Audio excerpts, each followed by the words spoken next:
Alright folks, gather around. Today, we're diving into the world of ancient Greece, a time when heroes wore skirts and nobody had smartphones to drop in the toilet. We're talking about the Odyssey. Meet Odysseus, the main man of our story. Think of him as the ancient Greek version of an action movie star. Now, before we talk about his wild journey home, remember he's the same dude who came up with that Trojan horse idea. You know, the giant wooden horse, not the software kind. He and his pals hid inside, sneaked into Troy, and, surprise, a plus for creativity, guys. But let's fast forward. The war's done, and our boy just wants to go home to Ithaca. Should be a piece of cake, right? Wrong. Because he annoyed Poseidon, the god of the sea. Not someone you want on your bad side when you're, sailing. You might as well have called Poseidon's mom fat. So Odysseus' journey is set with some, let's call them mishaps. First stop, the island of the Lotus Eaters. No, not the car, the people. These folks were all about eating lotus plants, which made you forget everything, even your Netflix password. Next, they land on Cyclops Island. And no, they didn't get laser eye surgery here. Instead, they met Polyphemus, a huge one-eyed dude. They blinded him to escape. Classic trick. Sorry bro, just a prank. Odysseus then meets Aeolus, the Wind King, who gives him a bag of winds. Here's a gift, but his crew thinks it's gold and opens it. Whoosh, back to square one. Never trust your crew with your bags, folks. Fast forward, and they meet Circe, a witch who turns his crew into pigs. I mean, they always hop the food anyway, right? Later, they pass the sirens, who sang so beautifully that sailors crashed their ships. Basically, the original bad DJ. And between a rock and a hard place, or in this case, Stella and Charybdis, a six-headed monster and a giant whirlpool. Traffic was really bad that day. He was then warned not to eat the sun god's cattle. But guess what? They did. And guess who wasn't happy? Yep, the sun god. Long story short, shipwreck. Odysseus ends up with the nymph Calypso. Sounds fun, right? But he's like, nope, I want to go home. Speaking of home, back in Ithaca, everyone thinks he's dead. There's even a lineup of guys trying to marry his wife, Penelope. Rude. But, spoiler alert, he returns, sorts out the suitors with a bit of arrow-slinging action, and finally gets his happily ever after. And there you have it, the Odyssey in 5 minutes, or less. Moral of the story: always check your Google Maps, avoid bad DJs, and don't eat sketchy cattle. Thanks for tuning in. If you loved this quick ancient Greek rundown,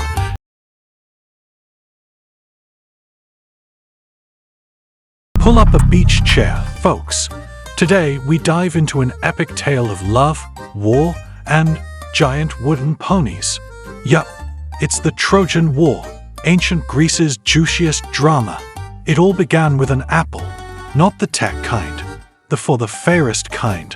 Paris, the Trojan prince, had to choose the fairest goddess. Aphrodite promised him the world's most beautiful woman. Spoiler alert, not a great decision, Paris. Meet Helen, Greece's it girl, Paris's new crush.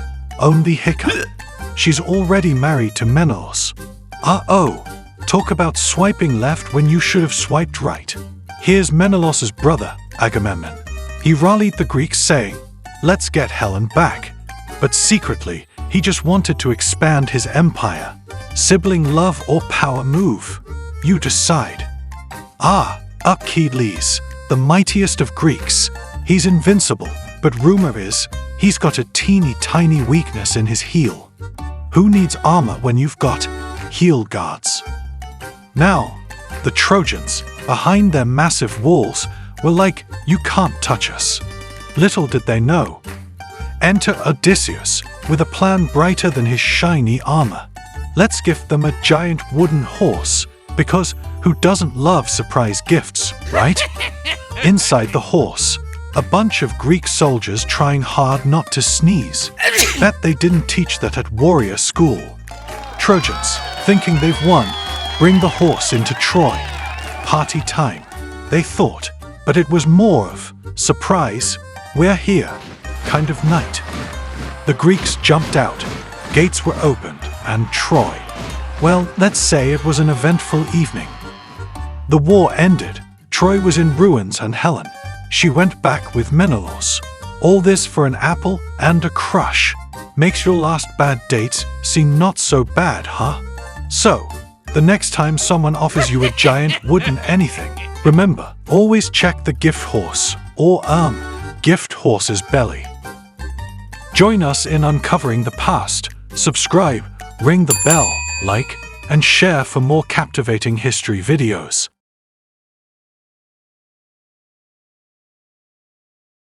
Ahoy, folks!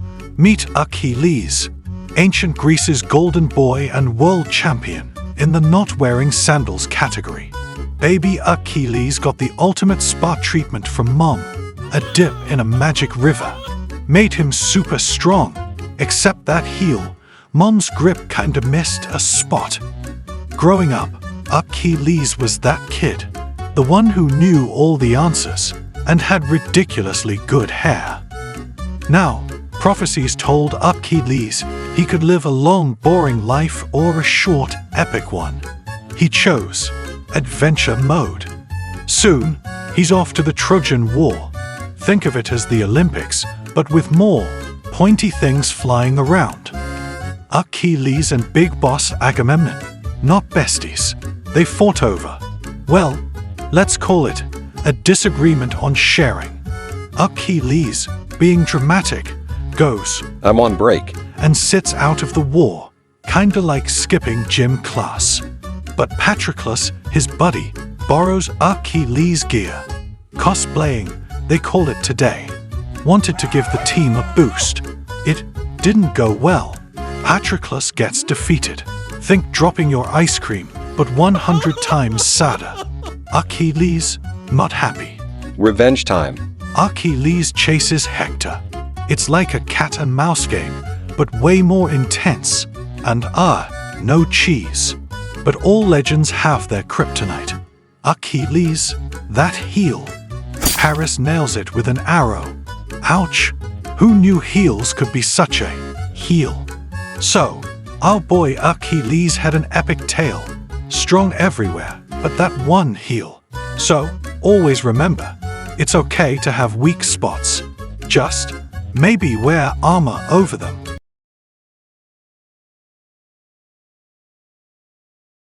Gather round, friends of the future, as we peek into the past at Ovid, the Roman poet, a man who could pen a poem but couldn't avoid trouble. Ovid, or as his friends called him, hey, write me a poem, was born in a place that's basically modern-day Italy, and he had a way with words from a young age. He wrote this massive hit called Metamorphoses. Imagine a Transformers movie, but with more gods, nymphs, and zero robots. People turned into birds, trees, stars, even the kitchen sink. Maybe not the sink, but you get the picture. Ovid was also a love guru. His Ars Amatoria was like the ancient dating for dummies, handy for those Roman romantics. But here's where things get spicy. Emperor Augustus didn't like Ovid's poetic flavor. Was it too much pepper or just bad timing? Nobody knows. Ovid got exiled. Think of it as being grounded, but like forever, and in a place without your favorite pizza joint. So, off he goes to the land of, not Rome. He's sad, writing letters, missing olives and togas. It's a classic, missing home, montage. He even tried to write, poems to the emperor. But Augustus was like, new scroll, who dis? Ovid's legacy, a rock star of transformation tales and love lessons. He showed us that words can be magical, whimsical, and sometimes get you in hot water. So, aspiring poets, write those verses, create those worlds, but maybe avoid tickling the emperor's funny bone the wrong way.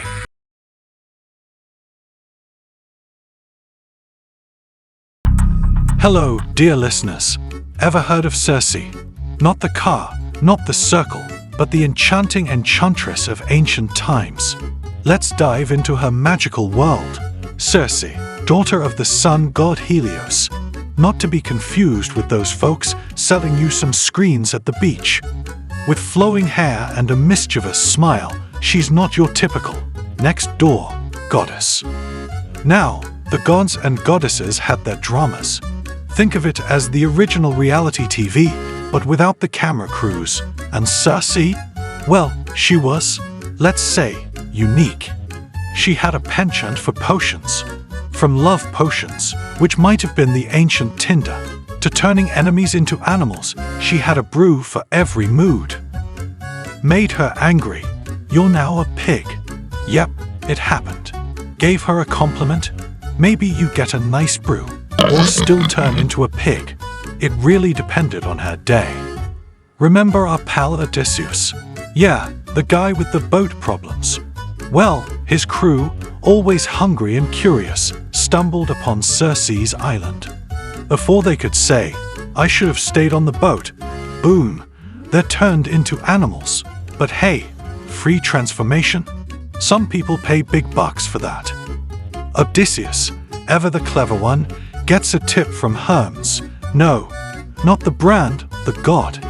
A herb to counteract Circe's magic. Talk about ancient antidotes. Facing Circe, her magic doesn't work on him. Imagine her surprise. It's like your remote running out of batteries just when your favorite show starts. Instead of turning him into a hamster or something, they chat, become friends, and Circe turns his crew back into humans. Maybe they bonded over shared recipes. Who knows? Odysseus eventually sails off because, of course, home calls. Circe, forever, the enchantress of her island, mixing brews and probably inventing the spa day with mud masks or pig masks. So, the next time you mix something in your kitchen, think of Circe. Just don't turn anyone into an animal, okay?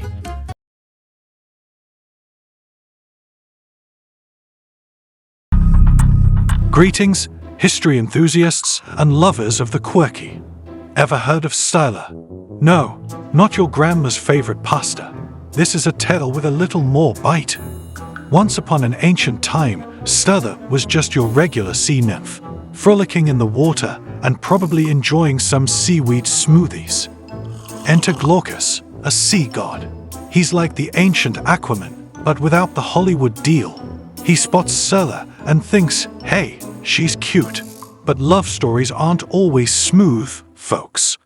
Seeking to win Scylla's heart, Glaucus asks Circe for a love potion.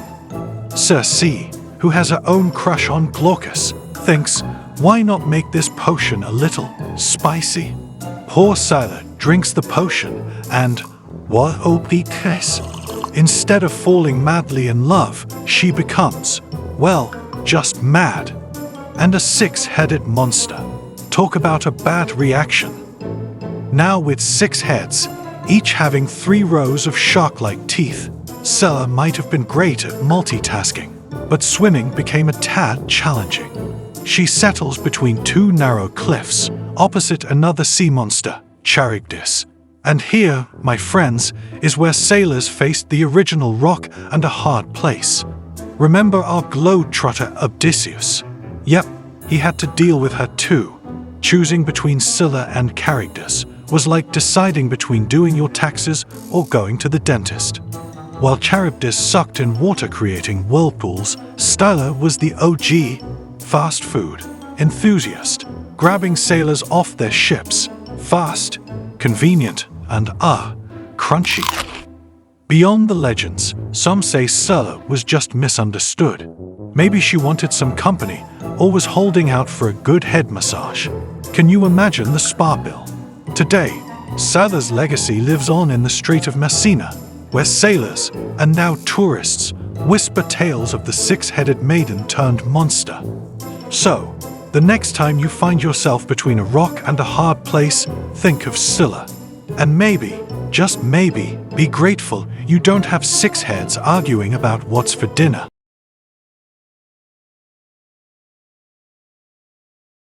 Long, long ago, when deities were the influences of the ancient world and drama was the daily soap opera of Mount Olympus. But today, dear viewers, we're diving into the origin story of the ultimate Greek celebrity, Aphrodite, the goddess of love, beauty, and the divine sponsor of the hot girl summer. It all started with a splash, literally. Fun fact, this was the ancient Grecian way of saying, I break up with you. From the foam of the sea emerged Aphrodite, making the most dramatic entrance in godly history. Did someone order a goddess with a side of fabulous? From day one, she had that glow, and not from any beauty filter. Who's the dude chick? Looks like another one of yours. Oh wait, she isn't. Aphrodite wasn't just turning heads. She was causing, let's say, a divine commotion.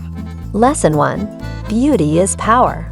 But always remember, it's inner beauty that counts. Also, some good lighting. Love too bright. Help Aphrodite. But it wasn't all fun and games. Being the goddess of love is serious business. Helen and Paris? Perfect match. Oh, but I should probably read the fine print on this one. Something about a Trojan War. Nobody's perfect. All in all, Aphrodite taught the gods and mortals that love is powerful, beauty is more than skin deep, and that every now and then, you've got to stir up a little drama. So, the next time you're feeling yourself or shooting your shot, give a nod to our OG love guru. And remember, Aphrodite was doing hot girl summer millennia before it was cool.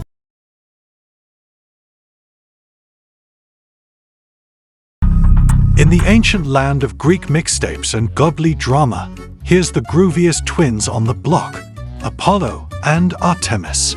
Hey there, just waiting to pop out. 2 legends, no biggie. But first, let's back it up, like way up. Zeus, the king of the gods and dance floor, had a fling with Leto. And by fling, we mean one of those oopsies moments that got her pregnant.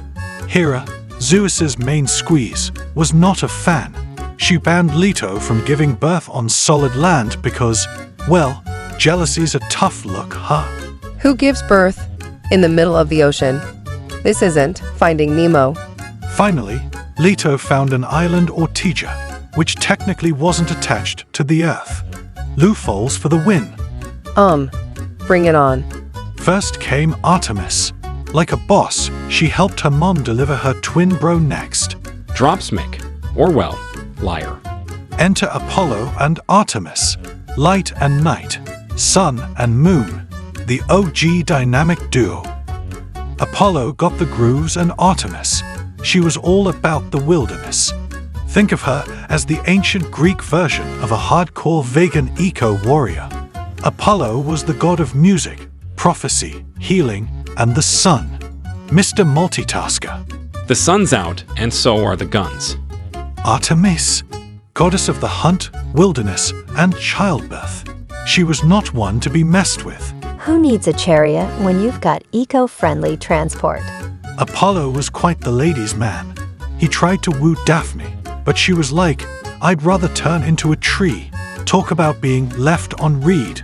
But I just wanted to serenade you. Meanwhile, Artemis had zero time for romance. She had an empire of independent ladies, nymphs, to lead. Who runs the world? Nymphs. But it wasn't all sunshine and moonbeams. They had their squabbles. Like when Apollo dissed one of Artemis's favorite mortals. Stay in your lane, sunny boy. Chill out, moon pie. Through highs and lows, hits and misses, the twins remained Olympus's shining stars. A lesson from the celestial siblings? Embrace your individuality and always have your twins back, even if they're metaphorically turning people into trees.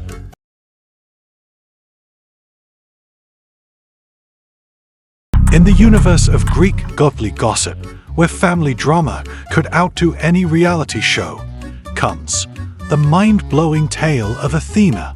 It all began with the world's worst headache. No, seriously. Zeus had a fling with Metis, the goddess of wisdom, but prophecy foretold that their offspring could overthrow him. Classic Zeus move. Swallowed her whole. Might as well get comfy.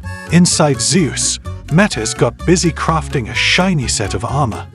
Tap tap tap went her hammer, causing Zeus's mother of all migraines. Hephaestus, on board. A little help here. You sure about this? Brace yourselves, folks. It's about to get mind-cracking. And BAM! Out pops Athena, fully armored, ready to take on the world. Tada! Talk about making an entrance. Athena, goddess of wisdom, courage, inspiration, civilization, you name it. The ultimate overachiever. She's the OG girl boss. No lovey-dovey tales, no drama. She's all about getting things done. Then there was that time she had a showdown with Uncle Poseidon on who gets to name the city of Athens. Spoiler alert, she won with an olive tree. I thought people liked water features. Olives, darling. They're classy. From helping heroes to being the divine detective, Athena had her hand in every mystery pie. Like that time she guided Heracles, or Hercules for you Roman enthusiasts, through his labors. Honestly, behind every great hero is an even greater goddess rolling her eyes. Left, Herc? Left. That's a hydra, not a garden snake. But it wasn't all work and no play. Athena loved sharing tales and wisdom with mortals. Think of her as the ancient world's motivational speaker. Remember, kids, it's not just about brawn. It's about brains. Like using brains to spring out of one. Touché. All in all, Athena wasn't just born out of the blue, or well, the grey matter. She stood for wisdom, strategy, and the belief that with a touch of creativity, you can win any battle. And that's a wrap on our brainy episode.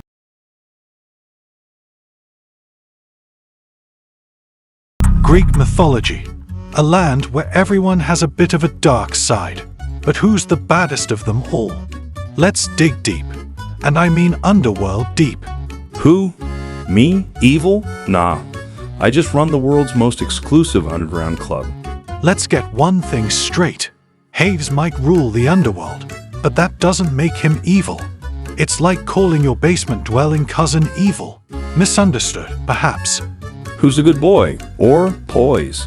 But there are some deities with a bit more questionable moral compass. Meet Ares, god of war. Not the computer game kind. He loves a good rumble and probably invented the term, fight me. Got beef? Let's settle it with a divine throwdown. And here's Eris, a real pot stirrer. She once crashed a party, threw in an apple, and was like, may the odds be ever in your favor. Sound familiar? Dionysus might seem chill with his love for wine and parties, but cross him. Ever heard of don't whine and wrath? You wouldn't like me when I'm sober. Why does everyone keep saying, I'm the bad guy? My job's just overseeing the dead? It's purely administrative. Between us, he might be a little miffed about being dealt the underworld card. Sky's mine. Sorry. Lil bro. Oh, come on. So, who's the most evil god? Well, Greek gods are complex. Today's villain could be tomorrow's hero. Even Queen Hera, while mostly regal, had her don't mess with me moments, especially with Zeus's, friends. Oh, another one of Zeus's pals? How delightful. Let's be honest. If there was a bad behavior leaderboard, it would be ever-changing. One day it's Apollo being a diva. Next day, Demeter's giving us the cold shoulder. And then there's Hermes, making sure nothing stays in one place for long. It's all part of the charm. Greek gods, with their quirks and caprices, make our stories richer, funnier, and well, godlier. At least, we didn't make the naughty list. There's always next episode. Until then, remember to stay mythy and never accept golden apples from strangers. like, share, and dive deeper into the wacky world of the gods with us.